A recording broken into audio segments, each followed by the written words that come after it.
So our next speaker today is Yentl Love. So Yentl Love is an independent researcher of ancient history and the creator of The Queer Classicist, in which she writes about how sexy, weird, and relevant ancient history can be.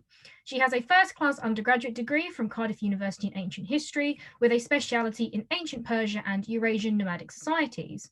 She was awarded a master's with distinction from the University of Exeter, where she undertook her thesis on the cult of Dionysus and its role within societal transgressions of gender norms. Her research interests are largely focused around ancient concepts of gender, sex, and sexuality, and she hopes to continue this in a PhD on queer theory and late Republican Rome in September 2021. So thank you very much for being here with us today, Yentl, and I look forward to your talk. Thank you very much. Hi everyone, as Meg said, my name is Yentl Love and my pronouns are she, her, and today I'm going to be talking to you about deconstructing the gender binary in academia, and particularly how this relates to the cult of the Greek god Dionysus and what this can tell us about gender nonconformity in the ancient world.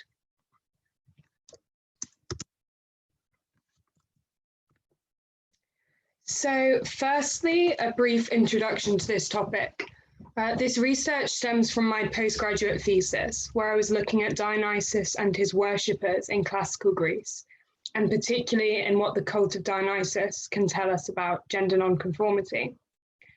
And so in this discussion today, I'm going to use Dionysus and this alleged gender nonconformity as a case study to then discuss academia and the gender binary more broadly.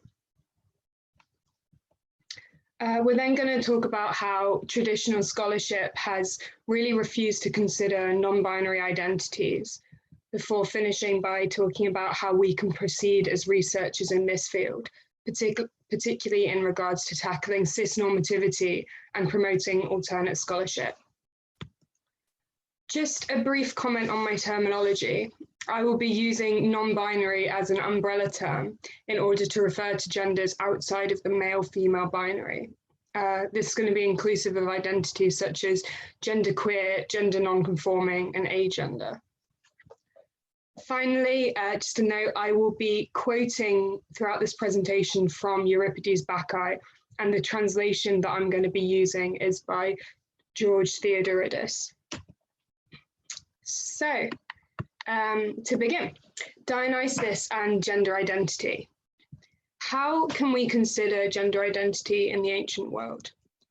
This is particularly complicated in this case with Dionysus because of the fact that Dionysus is a god, and because of this, we can't just consult him on his gender identity or see ancient texts written by him or accounts of what he told his followers. We don't have any of that. But one of the ways in which we can get an idea of how he might have identified is to look at the works of ancient authors, particularly playwrights, where Dionysus appears as a character, and then look at how their character of Dionysus refers to his own gender. What words do they put in his mouth, or what do they expect that he might say when talking about his gender identity? Another way of considering Dionysus' gender identity is to look at how he is thought to perform his gender. And we can see this in different mythologies, art, or again, in ancient fiction. Considering all of this, we're going to be considering today Dionysus' gender in three different areas. Firstly, the supposed self-identification, his gender performance, and the cultural perception of Dionysus, particularly in terms of how we get this formation of a recognizable artistic motif of Dionysus. So, I am how I chose to be. This quote here is paraphrasing a line in Euripides' Bacchae, where in a conversation between the king of Thebes, Pentheus, and a disguised Dionysus, Pentheus asks the god how he appeared, and Dionysus responds, "He was as he chose to be." Now, this idea of the construction of Dionysus' image is a really important part when we consider Dionysus' gender identity, namely that he is a god, and because of this, he's not constrained by the normal rules of biology or of genetics. Dionysus can and does craft his appearance to be however he wishes it to be. This is particularly interesting when we think about how the god is depicted, especially in something like Euripides' Bacchae, where, as Marcus talked about earlier, Pentheus consistently emphasizes how effeminate Dionysus is. He says, with his blonde hair and lovely pale skin, he's as beautiful as the women of Thebes. Now, notice here, he's not just calling Dionysus attractive, or even saying, he's as attractive as a youth. He is specifically suggesting that Dionysus has crafted his appearance to be womanlike. The climax of this cultural belief in Dionysus' effeminacy can be seen in the 5th century CE text, Nonnus' Dionysiaca. Here, Nonnus writes that Dionysus consistently appears as a young woman, and specifically that he always wears saffron-coloured robes. Now, the colour saffron in antiquity was intrinsically linked with femininity, to the extent that a man wearing saffron would have been opening himself up to ridicule and the questioning of his gender. In fact, saffron was seen as such a womanly colour that traditionally brides wore saffron robes on their wedding day in order to highlight their femininity and identity as a woman. And so for Dionysus to deliberately wear these saffron clothes really brings up questions about what kind of identity he is trying to present. There's also this mention of the scented veil that Dionysus wears. Now, scholarship is quite split on the topic of veiling in the ancient world. People like Professor Lloyd Llewellyn-Jones will argue that women consistently wore veils when outside. Other people disagree. But what is clear is that this was a female thing to do. However, saying that, Dionysus is consistently connected with veiling. Most commonly, he's associated with this mitra, which was a traditional headdress that was worn. It was like bands of material that was wrapped around to conceal the hair. Now, while the mitra was only traditionally worn by women, Hellenistic sources commonly refer to Dionysus as the god of the womanly mitra. So this really emphasizes the kind of interpretation that Dionysus, along with his saffron clothing, is consistently veiled, which was something that only women ever did. Performing gender. Okay, I'm going to talk about this in a sexual context, specifically in terms of the idea of acceptable masculinity, because the role that a man played during sex formed quite a large part of what it was to be an acceptable man. So literary depictions of Dionysus' sexuality really reflect his social abnormality.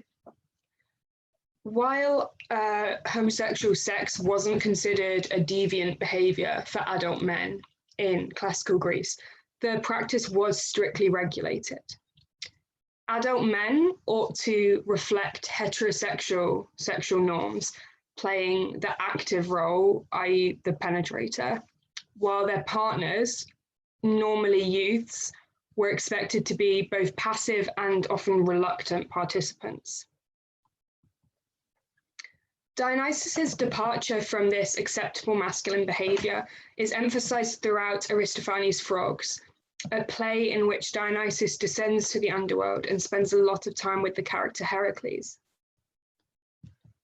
When Dionysus confesses to Heracles that he is in love, Heracles emphasizes the heteronormativity of their contemporary culture by asking for a woman.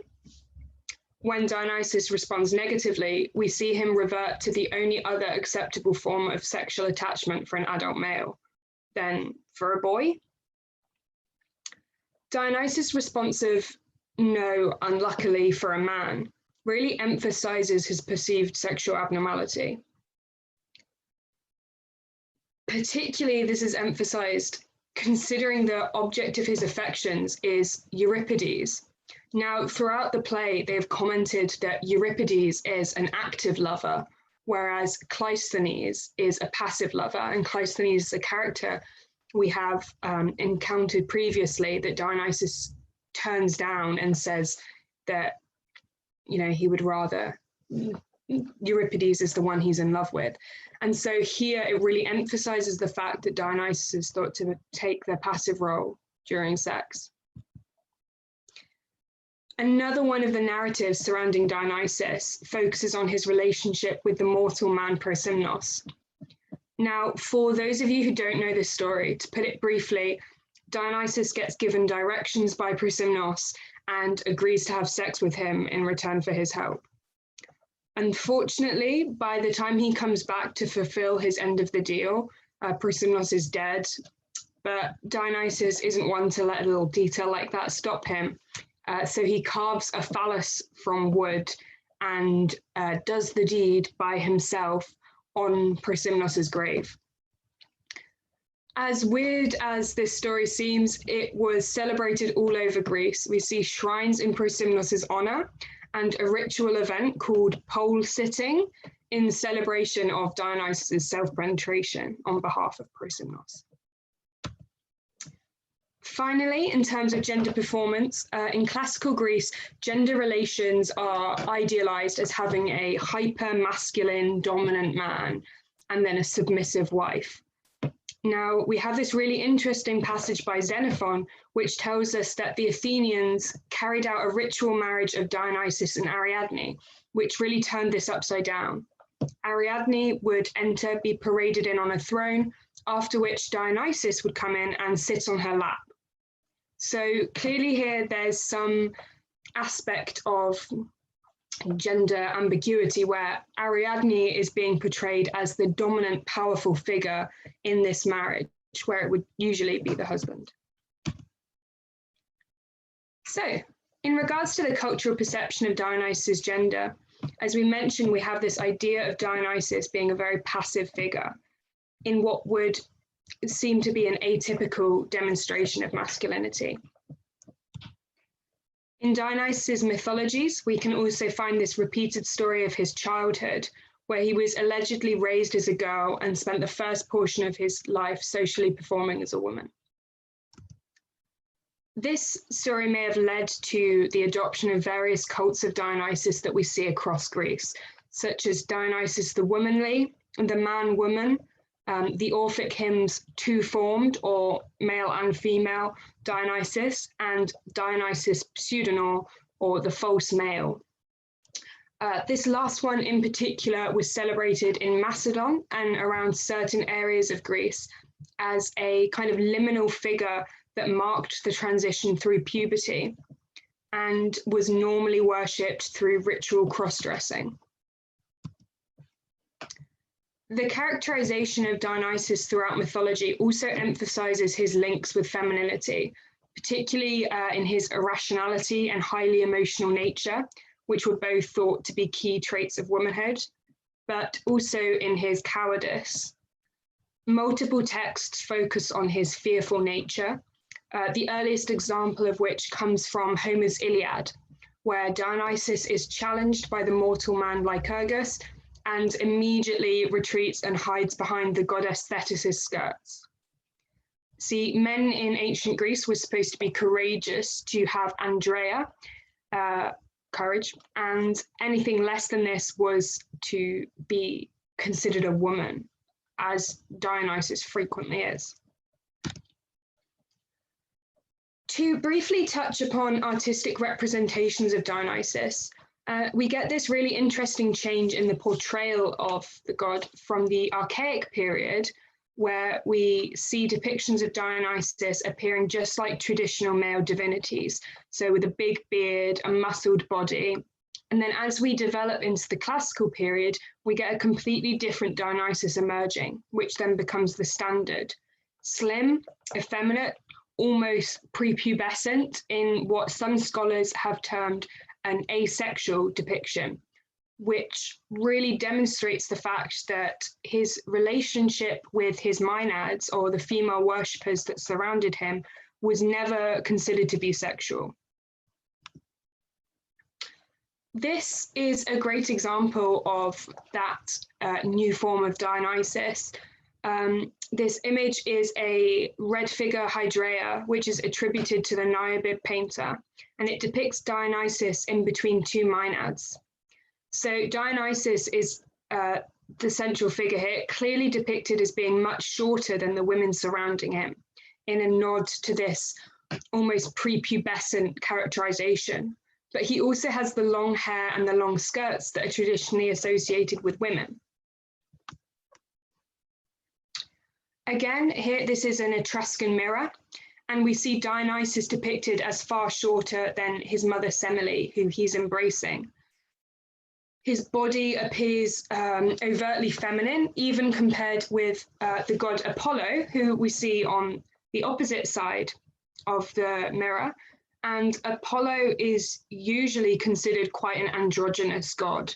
And so to have Dionysus appearing even more effeminate than Apollo does really kind of emphasizes this effeminacy. So throughout this development, we eventually land on this figure of Dionysus that emerges as an effeminate character with long hair and a slim torso. His genitals are often covered either with a cloth, as we can see here in this image from a bell-shaped crater, or this mosaic here.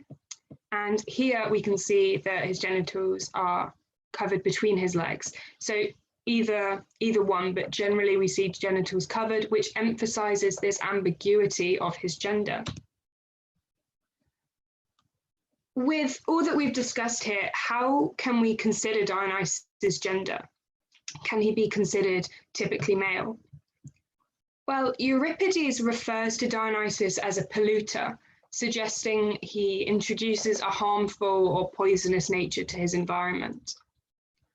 This is something that is considered feminine in antiquity, with the term miasma, which just means pollution, being inherently tied to women. In ancient culture as well, particularly in religion, when we're looking at the cults, the idea of pollution also ties to the concept of deviation from the social norms, or the transgression of acceptable cultural behaviors. Dionysus apparently demonstrates this polluted nature, perhaps due to his feminine gendered attire we've seen, his adoption of a female physical appearance, his openly effeminate gendered performance, or even, as we briefly touched on, his gynocentric following. How he surrounds himself by women, but in an entirely non-sexual way. So, moving on to the idea of gender as a construct, it's generally agreed upon by social scientists that gender is a construct, directly linked with specific cultures, and as such, ideas of gender are not universally applicable. In classical scholarship, researchers often like to emphasize that our culture cannot be directly compared with ancient culture. Now, this comes up a lot in scholarships of sexuality. But what is often overlooked is that our idea of men and women is also a construct, and by the nature of gender, culturally specific. And so just to keep in mind, when we see these scholars that are challenging the ideas that we can put our own interpretations of sexuality on the ancient world, well, we already kind of have seen in scholarship this assumption that our ideas of gender still apply to the ancient world. Or should I say, as we will find out, the binary ideas of gender. So continuing this, let's look at the birth of classics to try and understand where scholarship on gender is coming from. As Hall and Stead's new book, A People's History of Classics, suggests, the field of classics as we know it emerged between the end of the 17th century to the mid 18th century. And this is the context that classical scholarship has been built upon. At this time, Europe believed gender to be inseparable from binary sex, and later through colonialism, this idea was spread and perpetuated as a globalized truth. So how do we now develop as a discipline? We know that globally and through antiquity, these ideas of binary gender have not been the case. If we throw away then our concepts, these colonialist and binary mindsets, and our concepts of cis-normativity, how might we reconsider Dionysus? Just as a brief thought experiment, using the language that we are aware of, if an ancient person was trying to communicate their non-binary identity, how might they convey this?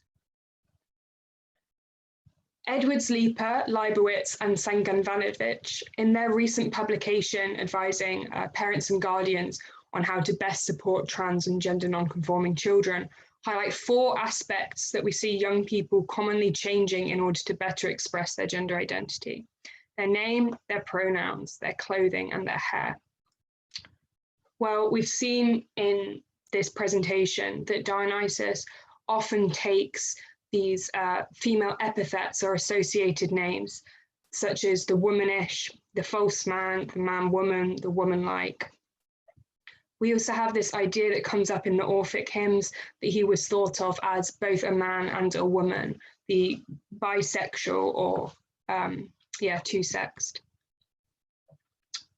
We then see his atypical gendered presentation in the clothes that he wears and the appearance that he portrays. So, concluding thoughts, I think from this it's pretty clear that Dionysus demonstrates gender nonconformity. I think that if we are using gender labels, then non-binary suits Dionysus more than simply male, which doesn't really begin to cover the complexities of how Dionysus chose to appear and to present his gender. More importantly, I think that the history of scholarship about Dionysus can be used to kind of emphasize the fact that traditionally as classicists, we have been incredibly cis-normative in our approach, exclusively fitting ancient figures into boxes of male or female without accounting to the fact that the binary concept of gender is in itself a cultural concept, and that non-binary genders have been witnessed for the last 5,000 years. It's not a new cultural concept. I think to push the boundaries of our field is to promote both a more accessible and a more interesting academic space. This isn't saying that this is the only way forward. If you don't agree with a nuanced take, you can still challenge it, but we should stop blocking these explorations from happening. As we've seen with the field's relationship with race and racism, classics needs to evolve, and destroying the cis-normative colonialist assumptions of binary gender is a really important part of this. I've just got some brief sources here for you, but I will put this, I'll make this available later after the end of the talks. So yeah, thank you very much. Thank you. You've just listened to Yentl Love on Dionysus the Womanlike, Deconstructing Gender Binary in Academia. If you've enjoyed this video and want to find out more about think tanks, crash courses and summer schools related to the ancient world, please follow the links you can see on screen now to follow Academus Education on our social media pages. Thank you.